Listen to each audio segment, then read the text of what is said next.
So அதாவது 5 common property disputes அதுதான் வந்து நமக்கான டாபிக். அந்த 5 காமன் ப்ராப்பர்ட்டி டிஸ்பியூட்ஸை இந்த 5 வகையாக தான் பிரிக்கணும் அப்படின்னு கண்டிப்பா யாராலையும் சொல்ல முடியாது. There are numerous disputes. அதுல ஒரு மேஜர் ஹெட் அப்படின்னு பாத்தீங்கன்னா இந்த 5 வகையை நம்ம சொல்லலாம். சார் இதுக்கும் அசைன்மெண்ட்டுக்கும் என்ன சம்பந்தம் அப்படின்னு கேட்டீங்கன்னா, இங்க இருக்கக்கூடிய நம்ம 2 செக்ஷன் ஹேண்டில் பண்றோம் இல்லையா, ஒவ்வொருத்தரும் நீங்களே சூஸ் பண்ணலாம் இந்த 5ல எதை பத்தி நம்ம எழுதலாம் அசைன்மெண்ட் அப்படிங்கறது. ஸோ இந்த 5 டாபிக் என்னென்ன அப்படிங்கறத அந்த ஸ்கிரீன்ஷாட்ல அனுப்பிச்சிருந்தேன் இல்லையா. First disputes in inherited property. 5 property dispute, common property டிஸ்பியூட்ல ஃபர்ஸ்ட் வந்து with regard to inherited property, disputes in inherited property. ரெண்டாவது வந்து நான் பேமெண்ட் ஆஃப் ரெண்ட் அப்படின்னு சொல்லியிருந்தேன். மூணாவது fraudulent sellers ஆஃப் ப்ராப்பர்ட்டி. நாலாவது ராங் இம்மூவபிள் ப்ராப்பர்ட்டி. அஞ்சாவது delay of handing over flats. So இந்த 5 விஷயத்துல நீங்களே சூஸ் பண்ணிக்கலாம். சூஸ் பண்ணிட்டு அதுல அதே மாதிரி நம்பர் ஆஃப் பேஜஸ் எக்ஸெட்ரா அதுலயும் என்ன சொல்றது, எந்த ஒரு ரெகுலர் இதுவும் கிடையாது. 5 பேஜ்லயே முடிச்சாலும் ஓகே. பட் ஏதாவது ஒரு விஷயத்தை எடுத்துட்டு அதை ஓரளவுக்கு ஒரு கம்ப்ளீட் அனாலிசிஸ், அதை நம்ம ஒருத்தர்கிட்ட கொடுத்தா ஒரு காமன் லேமேனை கூட புரியுற மாதிரி அதுல என்னென்ன விஷயங்கள் கொண்டு வர முடியுமோ நம்ம அந்த மாதிரி நம்மளுடைய ஒர்க்கை பண்ணணும் அப்படின்னு நான் விருப்பப்படுறேன். ஸோ அதுல எதுக்காக இந்த செஷன், ஜஸ்ட் ஒரு டாபிக் கொடுத்துட்டு நான் ப்ரொசீட் பண்ணிருக்கலாம். இதை நீங்க வந்து கூகுள் பண்ணி பாருங்க, இதை எக்ஸெட்ரா. என்னன்னா ஒரு ஐடியா உங்களுக்கு தெரிஞ்சுக்கணும், இந்த 5 டிஸ்பியூட்லயுமே என்னென்ன விஷயங்களை நம்ம தெரிஞ்சு வச்சுக்கணும் அப்படிங்கிறதுக்கு உங்களுக்கு ஒரு ஜஸ்ட் ஒரு அவுட்லைன் கொடுக்கணும் இல்லையா. அதுக்காக தான் இந்த செஷனை பண்ணியிருக்கேன்.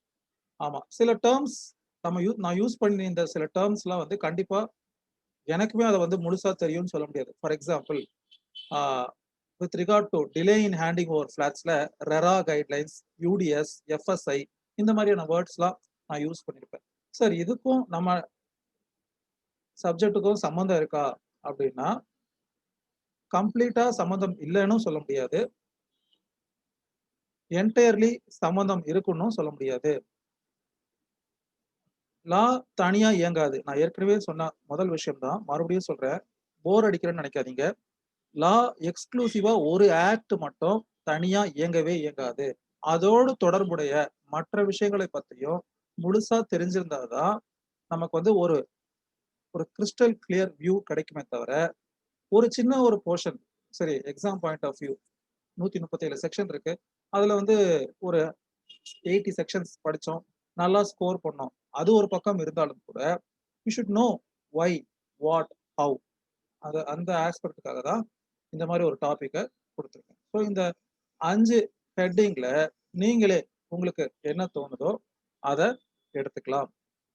எடுத்துட்டு ஒரு டீடைல்டு ஓன் ஃபார்மேட்ல எதுவுமே இல்லை. ஃபார் எக்ஸாம்பிள் இப்போ அந்த 5 விஷயம் சொன்னேன் இல்லையா, காமன் ப்ராப்பர்ட்டி டிஸ்பியூட்ஸ். அதுல முதல் விஷயம் என்ன சொல்லியிருந்தேன் அப்படின்னு பாத்தீங்கன்னா, disputes with regard to inherited property. இதுதான் ஃபர்ஸ்ட் ஆஸ்பெக்டா சொல்லியிருந்தேன் 5 விஷயத்துல. இப்போ டிஸ்பியூட்ஸ் இன் இன்ஹெரிட்டட் ப்ராப்பர்ட்டி அப்படின்னா முதல் விஷயம் நீங்க என்ன தெரிஞ்சுக்கணும் அப்படின்னா, personal law of the parties concern. அது ரொம்ப முக்கியம். ஒவ்வொரு பர்சனல் லா பீப்புளுக்கும் மாறும், அவங்களுடைய rights, shares over the property would change. அப்போ ஹிந்துல class 1 heir, class 2 heir, agnates, cognates, estates இந்த மாதிரியான டேர்ம்ஸ் இருக்கு. பட் ஆனா கிறிஸ்டியன் லால இந்த மாதிரியான டேர்ம்ஸ் இல்ல. முகமதன் லால வேற மாதிரியான விஷயங்கள் இருக்கு. அவங்க தன்னுடைய செல்ஃப் அக்வயர்ட் ப்ராப்பர்ட்டியா இருந்தாலும் கூட. ஸோ ஃபர்ஸ்ட் விஷயம், ஒரு ப்ராப்பர்ட்டி அப்படின்னு நம்ம எடுத்துக்கிட்டோம்னா முதல் விஷயம் என்னன்னா, first question to be asked to anyone அப்படின்னு பாத்தீங்கன்னா, whether it is a self acquired property or a inherited property. அது முதல் விஷயம். செல்ஃப் அக்வயர்ட் ப்ராப்பர்ட்டியா இருந்தா with regard to Hindu laws, a person can dispose it as per his wish. 100% அந்த சொத்தை யாரோ ஒருத்தருக்கு, ஒரு கோயிலுக்கு, இல்ல ஒரு ரோட்ல போறவருக்கு, ஒரு ஸ்ட்ரேஞ்சருக்கு, even for an enemy he can make a sale or transfer. Mohammedan லால ஒரு செல்ஃப் அக்வயர்ட் ப்ராப்பர்ட்டியா இருந்தாலும் கூட 100%ஐயும் அவர் விரும்பின மாதிரி விரும்பின நபருக்கு என்ன பண்ண முடியாது, கண்டிப்பா எழுதி வைக்க முடியாது. அப்போ if a person is going to purchase a property from a Mohammedan, then you have to ensure first whether it is a self-acquired property, whether he is left behind something for his heirs or etc etc. அதெல்லாம் தெரிஞ்சு வச்சுட்டு you should ensure the transaction is smooth. As I said, it's a liability with some kind of நமக்கு இருக்கக்கூடியது ஒரு பொறுப்பு. அந்த பொறுப்பை நம்ம கரெக்டா செய்யணும். சரியா? ஸோ அப்போ ஃபர்ஸ்ட் காமன் ப்ராப்பர்ட்டி டிஸ்பியூட்ஸ்ல முதல் விஷயம் என்னென்ன? நான் எழுதியிருக்கிறது எல்லாமே எக்ஸ்க்ளூசிவான விஷயம் கிடையாது. எனக்கு தோணுனதை ஜஸ்ட் ஒரு அவுட்லைன் எழுதியிருக்கேன். திருப்பியும் நான் சொல்றேன். இதுல இல்லாத விஷயத்த கூட நீங்க உங்களுக்கு தெரிஞ்சு ப்ராப்பர்ட்டி டிஸ்பியூட்ஸ்ல கரண்ட் சினாரியோல என்னென்ன பிரச்சனைகள் இருக்கு அப்படின்னு தெரிஞ்சா நீங்க அதை பத்தி கூட இன்க்ளூட் பண்ணலாம். சரியா? நான் சொல்றது மட்டும்தான் சட்டம் அப்படிங்கிற அவசியம் கிடையாது. Disputes in inherited property first சொன்ன மாதிரி ப்ராப்பர்ட்டியில முதல் விஷயம் எப்ப ஞாபகம் வச்சுக்கணும்னா whether it is a self acquired property or inherited property that is first criteria to be noted down. Then what is second aspect is with regard to inherited property, what is the personal law governing the parties concerned? அந்த personal லாஸ்க்கு ஏத்த மாதிரி தான் share போகும் வரும். சரியா? அதுக்கு அடுத்து மூன்றாவது விஷயம் what kind of interest a person has in the property, third criteria. What kind of an interest, whether it is an absolute interest or it is a limited interest or it is an whether it is an interest coupled with some kind of responsibility. Only after fulfilling that responsibility whether that interest would become an absolute interest or a vested interest, other than that it would be remaining as a contingent interest or not அப்படிங்கறது தெரிஞ்சுக்கணும். இதெல்லாம் எப்படி தெரியும் அப்படின்னு பாத்தீங்கன்னா மறுபடியும் பழைய கதை தான். படிக்கிறத பொறுத்து இருக்கு. நம்ம ஒரு கிளையண்ட் கிட்ட ஓரலா ஒரு ஒப்பீனியன் குடுக்கறதுக்கு முன்னாடி, இதுல நெறைய விஷயங்கள் இருக்கு. நீங்க எனக்கு இப்ப டைம் இல்ல. உங்க டாக்குமெண்ட்ஸ ஒரு காப்பி குடுத்துட்டு போங்க. நான் பார்த்து வச்சுட்டு உங்களுக்கு கால் பண்றேன். அப்படிங்கிறத ஃபர்ஸ்ட்டே அவாய்ட் பண்ணி நம்ம சொல்லிடணும். Even he may be X, Y, Z or he may even be a chairman, councillor or even a MLA or MP. That is immaterial. On what grounds we are going to form our opinion or on what terms we are going to come to a conclusion, that matters. எதன் அடிப்படையில் நான் முடிவுக்கு வரேன் அப்படிங்கிறது முக்கியம். அந்த நபரை பொறுத்து நம்ம முடிவுக்கு வரது போறது கிடையாது. நம்ம கையில இருக்கக்கூடிய அந்த ஆவணங்களை பொறுத்து அந்த டாக்குமெண்ட்ஸை பொறுத்து நம்ம ஒரு டெசிஷன் எடுக்க போறோம். Whether it has some kind of an encumbrance or it is a clear property அப்படிங்கிறது. சரியா? ஸோ அப்போ டாக்குமெண்ட்ஸை கண்டிப்பா என்ன பண்ணணும்? கலெக்ட் பண்ணணும். நம்ம இதெல்லாம் தெரிஞ்சுக்கணும் முதல் விஷயம். அதுக்கு அடுத்து அதே மாதிரி நான் ஃபர்ஸ்ட் இந்த டிஸ்பியூட்ஸ் இன் இன்ஹெரிட்டட் ப்ராப்பர்ட்டில ஒரு நிறைய ஐஃபனா போட்டு உங்களுக்கு ஷேர் பண்ணிருக்கேன். இப்போதான் வாட்ஸ்அப்ல ஷேர் பண்ண கொஞ்ச நேரத்துக்கு முன்னாடி. ஃபர்ஸ்ட் வந்து பாத்தீங்கன்னா different law of succession applicable to different personal laws of individuals அப்படின்னு போட்டிருப்பேன். ரெண்டாவது concept of will, probate and letter of administration etcetera etcetera. ஒரு ப்ராப்பர்ட்டி இன்டர்ஸ்டேட் ப்ராப்பர்ட்டியாகவும் இருக்கலாம், டெஸ்டேட் ப்ராப்பர்ட்டியாகவும் இருக்கலாம். அதாவது இறந்தவர் தன் பெயரில் இருக்கும் சொத்தை உயில் எழுதி வச்சுட்டு இறந்திருக்கலாம், இல்ல உயில் எழுதி வைக்காம இருந்திருக்கலாம். உயில் எழுதி வைக்காம இருந்திருந்தால் அவருடைய death certificate, legal certificate and the personal laws of which he is governed, whether he has one wife or two wife, whether more than one wife, that is polygamy is allowed in the personal law or not, etc etc has to be gone through. சரியா? அதுக்கடுத்து அது ஒரு டெஸ்டேட் ப்ராப்பர்ட்டியா இருந்தா, அதாவது உயில் எழுதி வைத்து சென்றிருக்கக்கூடிய ஒரு சொத்தாக இருந்தால் அந்த ப்ராப்பர்ட்டி எங்க லொகேட் ஆயிருக்கு? இப்ப சிட்டியில லொகேட் ஆயிருந்துச்சுன்னா அதுக்கு கண்டிப்பா ப்ரொபேட் வாங்கணும். வில்லு டைரக்டா என்ன கிடையாது, அதுக்கு வந்து ஒரு ஆத்தென்டிகேஷன் கிடையாது. அந்த வில்ல செல்ல தகுந்ததா இல்ல என்ஃபோர்ஸபிளா மாத்துறதுக்கு ஒரு கோர்ட் அப்ரோச் பண்ணி வாங்கக்கூடிய ஒரு விஷயத்துக்கு பேர் தான் ப்ரொபேட் அப்படின்னு பேரு. அதுல ஒரு ப்ரொசீடிங்ஸ் மாதிரி எடுத்து யாரெல்லாம் பார்ட்டிஸோ அவங்கள இன்க்ளூட் பண்ணி அவங்களுக்கு நோட்டீஸ் சர்வ் பண்ணி பேப்பர் பப்ளிகேஷன் கொடுத்து எந்த அப்ஜெக்ஷனும் இல்லை அப்படிங்கிறத டிசைட் பண்ணிட்டு ஜட்ஜ் வந்து என்ன பண்ணுவாரு? ப்ரொபேட் ஆர்டர் பண்ணுவாரு. அது அந்த கான்செப்டுக்கு பேரு ப்ரொபேட் அப்படின்னு பேரு. அந்த ப்ரொபேட்ல ஒரு வில்லுல அந்த வில்ல எக்ஸிக்யூட் பண்றதுக்கு ஒருத்தரை நியமிச்சிருந்தாங்கன்னா அப்போ ஒரு கைண்ட் ஆஃப் ப்ரொசீஜர். நியமிக்கிறதுக்கு யாரையுமே அனுமதிக்கல, யாரையுமே என்ன பண்ணல, he has not fixed any one individual to enforce the terms and conditions of a will. எல்லாருக்கும் இந்த சொத்துன்றதா இருக்கே தவிர இந்த உயிலை நிர்வகிப்பவர் இல்லை நடைமுறைப்படுத்துபவர் யார் அப்படிங்கறத எக்ஸிக்யூட்டர் யாருங்கிறத மென்ஷன் பண்ணல. அப்போ என்ன ப்ரொசீஜர் அது நம்ம தெரிஞ்சு வச்சுக்கணும். வில்னா என்ன, ப்ரொபேட்னா என்ன, லெட்டர் ஆஃப் அட்மினிஸ்ட்ரேஷன்னா என்ன, இந்த மாதிரியான விஷயங்களை தெரிஞ்சு வச்சுக்கணும். சரியா? டைரக்டா ஒருத்தர் ஒரு உயில் எழுதி வச்சுட்டாலே அந்த உயிலை பேஸ் பண்ணி நம்ம என்ன பண்ண முடியாது, அந்த ப்ராப்பர்ட்டியை இன்னொருத்தர் பேர்ல டிரான்ஸ்ஃபர் பண்ண முடியாது. அந்த வில்ல ஆத்தென்டிகேஷன் பண்றதுக்கு கோர்ட் அப்ரோச் பண்ணி you have to get it. அது ஒரு ஆஸ்பெக்ட்ஸ். அப்போ ஒரு பர்சன் ஒரு வில்ல பேஸ் பண்ணி உங்க கிளையண்ட் சொல்றாரு, சார் நம்ம சப் ரெஜிஸ்ட்ரார் கிட்ட நம்ம கரெக்ட் பண்ணிக்கலாம். இந்த வில்ல பேஸ் பண்ணி அவர் என்ன பண்ணுவாரு, டாக்குமெண்ட்டை ரெஜிஸ்டர் பண்ணி கொடுத்துருவாரு. ப்ராப்பர்ட்டி எங்க இருக்கு, சென்னை ஏரியால மயிலாப்பூர்ல இருக்கு, வில்லு இருக்கு, யாருமே டிஸ்பியூட் பண்ணல சார், எல்லாம் நம்ம தெரிஞ்சவங்க தான், புரோக்கர் சொல்லிட்டாரு, சப் ரெஜிஸ்டாரும் நமக்கு தெரிஞ்சவர் தான் சார், அதை நம்ம பார்த்து கரெக்ட் பண்ணிக்கலாம், உங்க பேருக்கு அதை ரெஜிஸ்டர் பண்ணிக்கலாம் அப்படின்னு சொன்னாலும் கூட you should always remember one thing, no one can confer a better title than what he himself has. That is the, அது ஒரு மந்திரம் மாதிரி எப்பயுமே நீங்க ஞாபகம் ப்ராப்பர்ட்டி இல்லாத ஒருவர் தனக்கு உரிமை இல்லாத ஒரு சொத்தை என்ன பண்ண முடியாது, இன்னொருத்தருக்கு டிரான்ஸ்ஃபர் பண்ண முடியாது. அப்போ அவருக்கு அதுக்கு ப்ராப்பரா உரிமை இருக்கா இல்லையா அப்படிங்கிறத சொல்ல வேண்டிய இடத்துல நம்ம இருக்கோம். சரியா? ஓகே சார், இந்த மாதிரி ப்ரொபேட் இல்லாம சப் ரெஜிஸ்டர் தான் பண்ணி கொடுத்துட்டாருல, அப்புறம் என்ன பிரச்சனை வந்துருச்சு, கவர்மெண்ட் அதை வந்து இது பண்ணிட்டாங்க. நான் எப்பயுமே உங்களுக்கு சொல்றேன், இன்னொரு விஷயத்தையும் சொல்றேன், registration is only for the document, it is not for the process or transaction.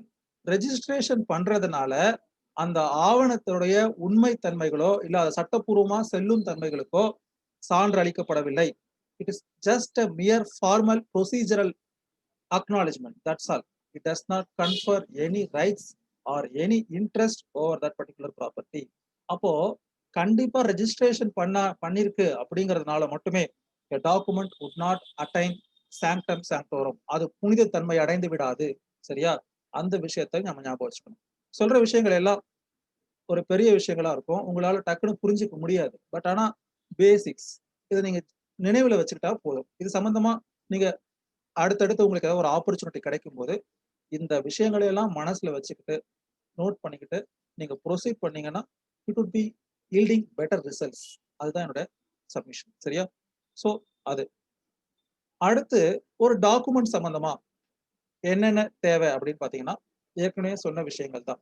என்ன தேவை, 4 விஷயங்கள்ல ஃபர்ஸ்ட் டைட்டில், ஒரு பேரண்ட் டாக்குமெண்ட் இருக்கும் அப்படின்னு சொல்லியிருந்தேன். அதுக்கு அடுத்து பட்டா, சிட்டா, அடங்கல், அப்புறமா அது ஒரு கன்ஸ்ட்ரக்டட் ப்ராப்பர்ட்டியா இருந்தா property tax receipt, EB connection receipt, metro water connection receipt, drainage சம்பந்தப்பட்ட காப்பீஸ், என்னென்ன A to Z every thing.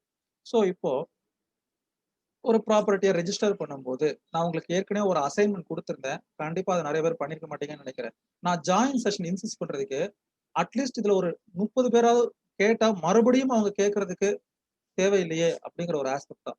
tnreginet.in அப்படிங்கிற வெப்சைட்டை உங்களை போய் பார்க்க சொன்னேன். அதுல இருக்கக்கூடிய விஷயங்களை நீங்களே ஜஸ்ட் ஒரு கேம் மாதிரி நீங்களே அதை ஆக்சஸ் பண்ணி தெரிஞ்சுக்கோங்க, அதுல என்னென்ன விஷயங்கள்லாம் இருக்கு அப்படின்னு சொல்லியிருப்பேன். இப்போ ஒரு சேல் டீடை பிரசன்ட் பண்ண போறேன் ரெஜிஸ்ட்ரேஷன் ஆஃபீஸ்ல, what are the documents to be accompanied with that sale deed, whether that sale deed alone is enough or whether the seller alone is enough or the buyer also should accompany him, what number of witnesses, how much stamp duty, what are the documents required, whether originals are required or the photocopies are required, how many copies are required, இந்த மாதிரியான விஷயங்கள்லாம் அந்த tnreginet.in அப்படிங்கிற வெப்சைட்ல நீங்க பார்த்து தெரிஞ்சுக்கோங்க.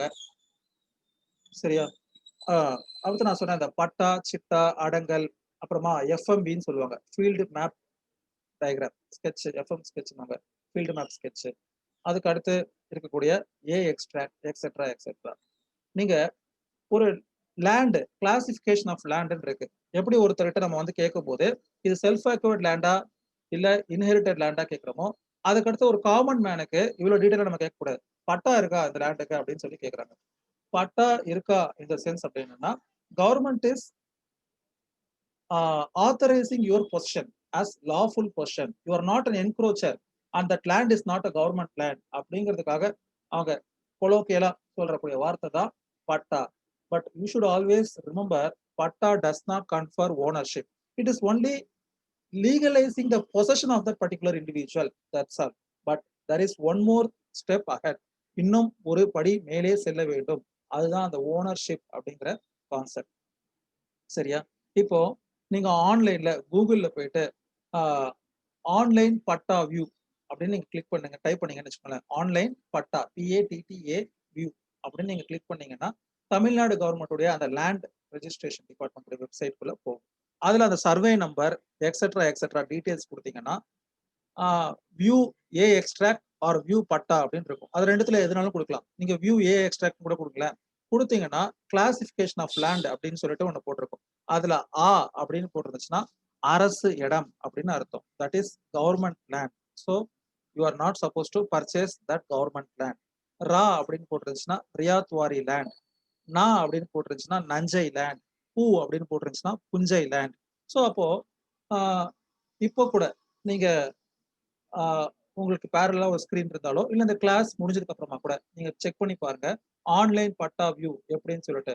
நீங்க உங்க கையில வீட்டுல ஏதாவது ஒரு பட்டா இருக்கு, அதுல ஒரு டாக்குமெண்ட் சர்வே நம்பர் தெரியுது, அது எந்த சப் ரெஜிஸ்டர்ல அந்த டாக்குமெண்ட் ரெஜிஸ்டர் ஆயிருக்கு எக்ஸெட்ரா டீடைல்ஸ் நீங்க ஜஸ்ட் ஃபீட் பண்ணி சப்மிட் கொடுத்தீங்கன்னா கிளாசிபிகேஷன் ஆஃப் லேண்ட் அப்படிங்கிறது உங்களுக்கு தெளிவா வந்துடும். அப்போ அது வந்து அரசு நிலமா இல்ல தனியார் நிலமா அப்படிங்கிறது தெரிஞ்சிடும். சில இடங்கள்ல சப் ரெஜிஸ்டரை கரெக்ட் பண்ணி even they would make alienation of government land.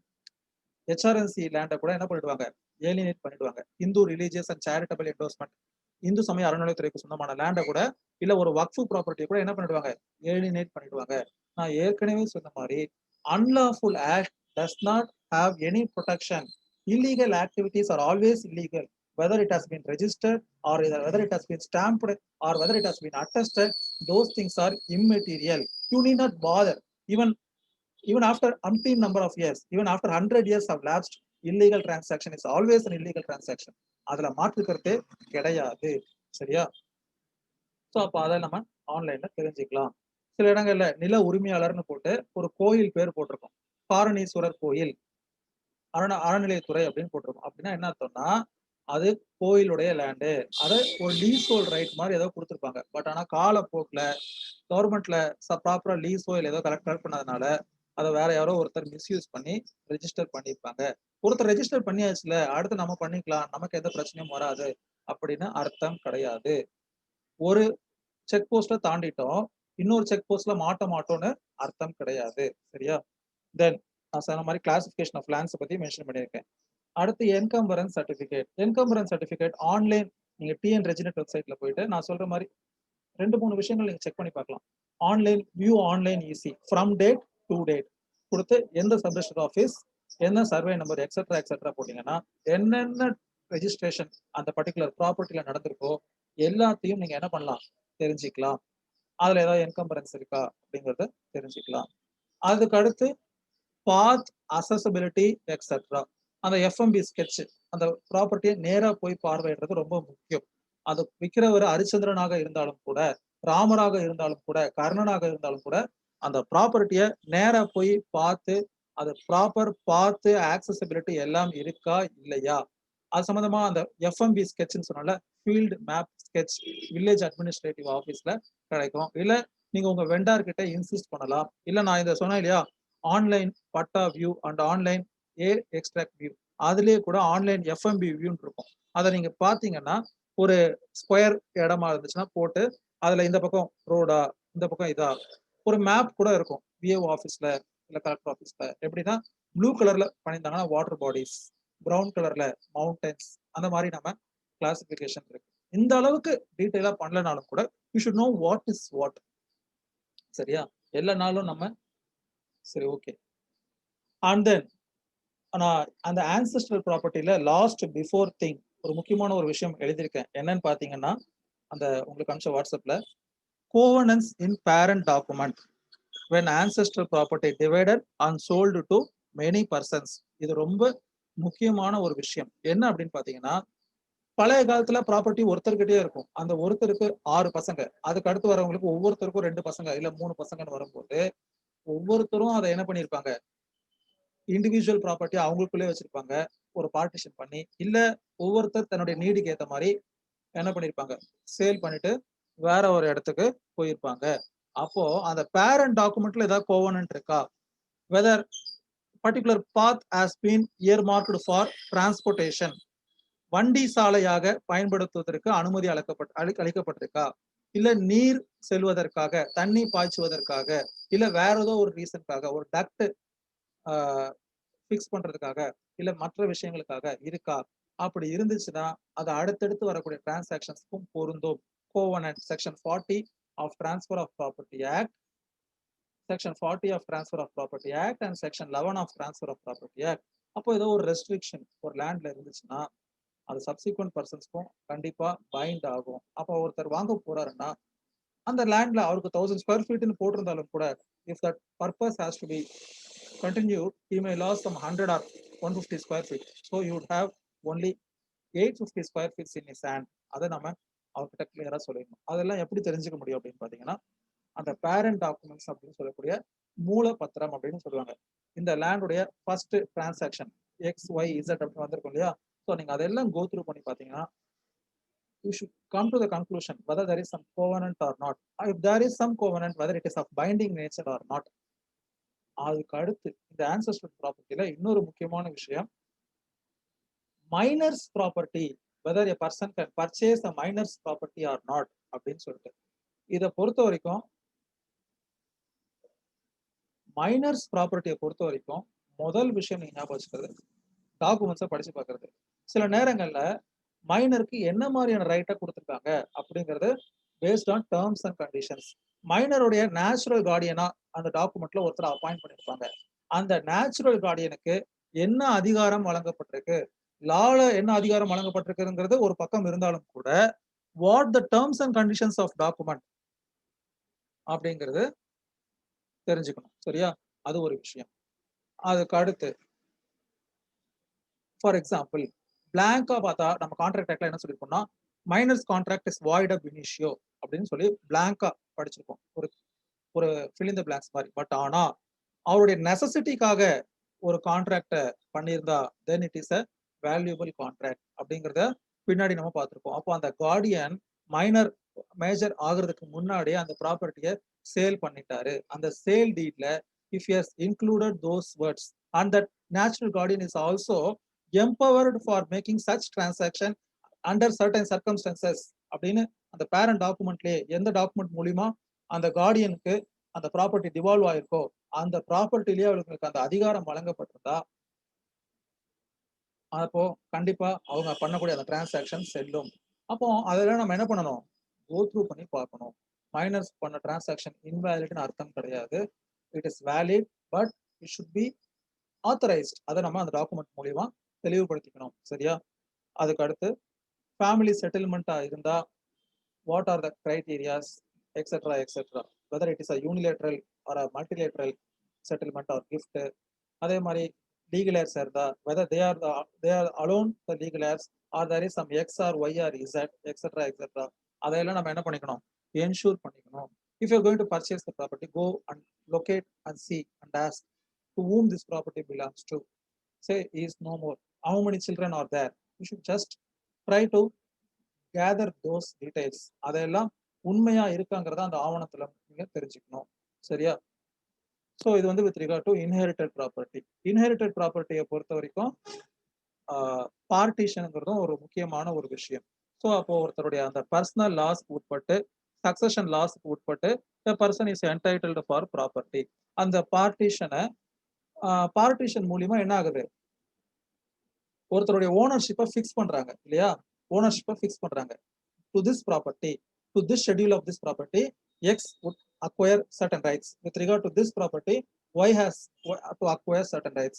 அப்ப இந்த மாதிரியான விஷயங்களை என்ன பண்ணணும், ரெஜிஸ்டர் பண்ணிக்கணும். ஓரல் பார்ட்டிஷன் வேலிட் அப்படின்னு சொன்னாலும் கூட it is difficult to prove. as I always say, it is immaterial what I believe, it only material what I can prove. அது ரொம்ப முக்கியம். அப்போ பார்ட்டிஷன் பண்ணிருக்கு, ஓரல் பார்ட்டிஷன், நிறைய பிரச்சனை வருது. உங்களுக்கு ரீசெண்டா லா கமிஷன் ரிப்போர்ட் எடுத்து பாத்தீங்கன்னா almost 2/3 of the pending cases are concerned with regard to property disputes. 66% of the cases that have been filed in our courts are with regard to property disputes. ஏன் அப்படின்னா that is the truth. சரி, okay. இந்த partition சம்பந்தப்பட்ட விஷயங்கள், partition கண்டிப்பா register பண்ணியிருக்கணும். சில நேரங்கள்ல ஓரல் பார்ட்டிஷன் பண்ணியிருப்பாரு. அப்பா இருக்கும் பொழுதே நம்ம பின்னாடி எந்த பிரச்சனையும் வந்துடக்கூடாதுன்னு சொல்லிட்டு 3 பசங்களுக்கு 3 ப்ராப்பர்ட்டி அப்படின்னு இது பண்ணிருப்பாங்க. அதை ரெஜிஸ்டர் பண்ணாம they would have just made their signature affixed in some ordinary 10 or 20 rupees stamp paper.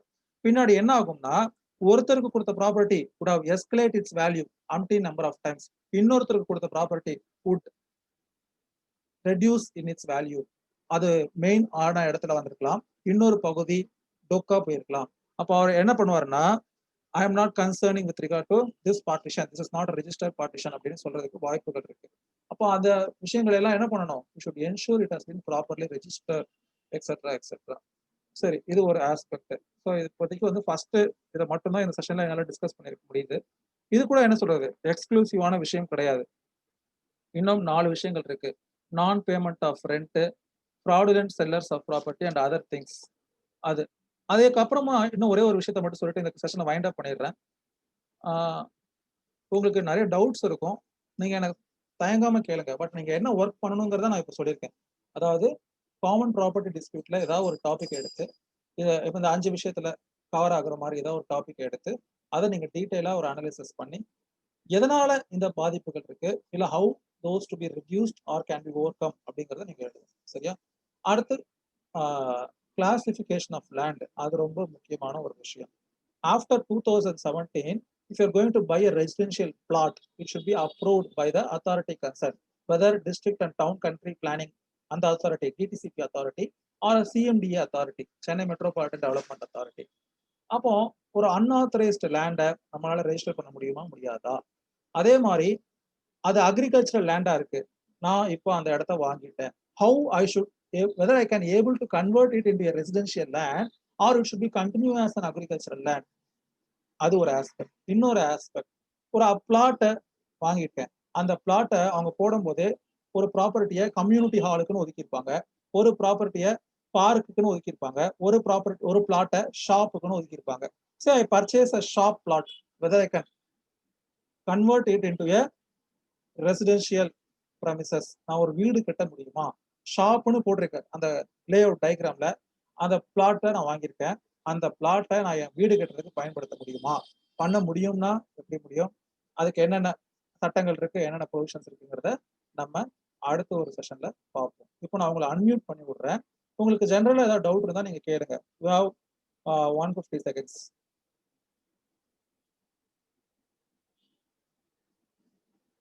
உங்க சாட் பாக்ஸ்ல கூட நீங்க டைப் பண்ணலாம். மற்ற விஷயங்கள் பத்தி கூட நான் கண்டிப்பா பேசுறேன். ஏதோ டவுட்ஸ் இருக்கா இப்ப இவ்வளவு நேரம் பேசினதுல, இல்ல நீங்க பண்ண வேண்டிய வேலையில? Hand return is always best. Hand return தான், டைப்பிங் வந்து நான் ஒத்துக்கல. பட் ஆனா content, pages etcetera etcetera, I left your conscious. உங்களுக்கு என்ன நியாயமா படுதோ, உங்களுக்கு எது திருப்தியா இருக்கோ நீங்க அந்த பேஜஸ் எடுத்துக்கோங்க.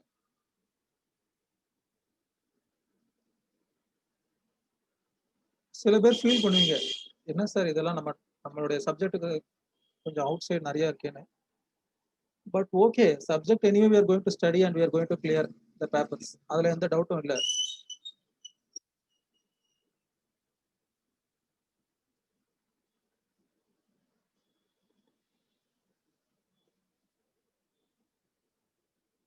You need not register your topic and other things. It is just a thing between us. இல்லையா, நமக்குள்ள இருக்கக்கூடிய ஒரு விஷயம் தான். ஸோ அதனால நீங்க இந்த டாபிக் தான் எடுத்து நீங்க பண்ணணும், இதுக்கு என்னோட ப்ரையர் பர்மிஷன் வேணும் அப்படிங்கிற அவசியம் இல்லை. ஆக்சுவலா எனக்கே இன்னொரு 2 செஷன் இல்ல 3 செஷன் இருந்துச்சுன்னா, ஜாயின் செஷன் இருந்துச்சுன்னா, மற்ற டாபிக் எல்லாம் பத்தி கூட with regard to non payment of rent, fraudulent transactions etcetera etcetera பத்தி ஒரு அவுட்லைன் உங்களுக்கு கொடுத்தேன்னா நீங்க உங்களோட டாபிக்கை சூஸ் பண்றதுக்கு பெட்டரா இருக்கும்னு நான் நினைக்கிறேன். பட் ஆனா கம்பைன் கிளாஸ் வைக்கிறதுல உங்களுக்கு கஷ்டமா இருக்கும்னு நினைக்கிறேன். ரிப்பிட்டேஷன் ஆஃப் டாபிக் இருக்கிறதுனால பிரச்சனை இல்லை. பட் ஆனா it does not amounts to copying of that work. சரியா? அது ஒண்ணுதான் ஒரே ஒரு விஷயம். Everyone have their own view or own approach for a problem. இல்லையா? சரி, okay. Now I will end this session. அதுக்கடுத்து நம்ம வாட்ஸ்அப் குரூப்ல நம்ம டிஸ்கஸ் பண்ணுவோம், நாளைக்கும் கம்பைன் கிளாஸ் இருக்கலாமா இல்லையான்ட்டு. Okay. So thank you everyone for your patience. Have a happy day.